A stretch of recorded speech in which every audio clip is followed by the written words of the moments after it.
মাননীয় প্রধানমন্ত্রী তাদের এই নিউজটা দেখে তার মায়া লাগে এবং মায়া হওয়ার কারণে তিনি বলেছেন যে এই পরিবারের এই বাচ্চাদের দায়িত্ব নিতে হবে।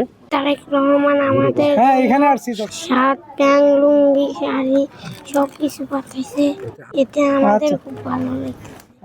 এখন আমাদের দায়িত্ব নিচ্ছে, আমরা এখন স্কুলে যেতে পারবো, খেলাধুলো করতে পারবো, ভালোভাবে চলতে পারবো।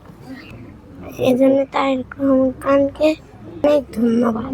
আমার নাতি পুতির নিগে কাপড় চুপ পাঠাইছে, আমার নিগে কাপড় চুপ পাঠাইছে, আমার বাড়ি আল্লাহ নিগে কাপড় চুপ পাঠাইছে।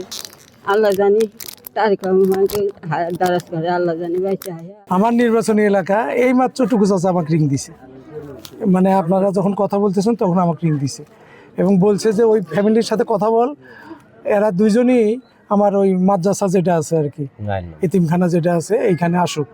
এবং ওইটাই আমরা বললাম ওনাদের যে আপনাদের নাতি দুইটাকেই এতিমখানাতে দেন। এটা তো আমাদের মুরব্বী, উনি তো দায়িত্বই নিছে, আবার বিএনপি পরিবারও দায়িত্ব নিছে। আমি যেহেতু এমপি এখানকার, আমারও দায়িত্ব অনেক। এবং আমি এই শুধু মাদ্রাসাতে দিলে তো হবে না, তারও তো একটা খরচ আছে।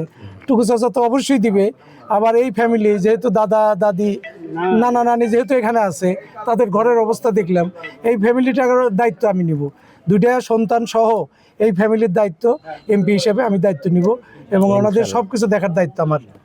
এবং সামনের দিনে আমি যেটা ওনাদের কাছে অনুরোধ করব যে এতিমখানাতে দিলেই ভালো হবে।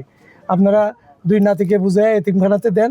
আপনারা যদি শিকার হন তাহলে আগামীকালই চেষ্টা করব এখান থেকে ওনাদের দুজনে নিয়ে আমরা ওই এতিমখানাতে ভর্তি করে দিই। দুই সন্তান তারা নানা নানির কাছে থাকে, অত্যন্ত কষ্টে জীবনযাপন করছিল। এই নিউজটা যখন মাননীয় প্রধানমন্ত্রী, আমাদের মানবিক নেতা তারেক রহমান যখন দেখেছিলেন, তখন উনি দ্রুত তার অতিরিক্ত পেশ সচিব রুমন ভাইকে উনি নির্দেশ দেন যেন দ্রুত এই পরিবেশে দেখা করা হয় এবং সাহায্য করা হয়। তার প্রেক্ষিতে আমরা বিএনপির টিমটা আজকে এসেছি। আসলে এই রায়হান আর রেহান, এই দুই ছোট্ট শিশু, বয়স 7 বছর আর একজনের 9 বছর, এরা আসলে বাবা মা ছাড়া আর নানির কাছে অনেক কষ্টে জীবনযাপন করছিল। তো মাননীয় প্রধানমন্ত্রী তাদের এই নিউজটা দেখে তার মায়া লাগে এবং মায়া হওয়ার কারণে তিনি বলেছেন যে এই পরিবারের এই বাচ্চাদের দায়িত্ব নিতে হবে। আর তার প্রেক্ষিতে আমরা আপনাদের সিরাজগঞ্জের কৃতি সন্তান আমাদের মন্ত্রী সাহেব ওনার ইকবাল টুকু ভাইয়ের সাথে কন্ট্যাক্ট করি এবং তার মাধ্যমে আমরা এখানে আসি।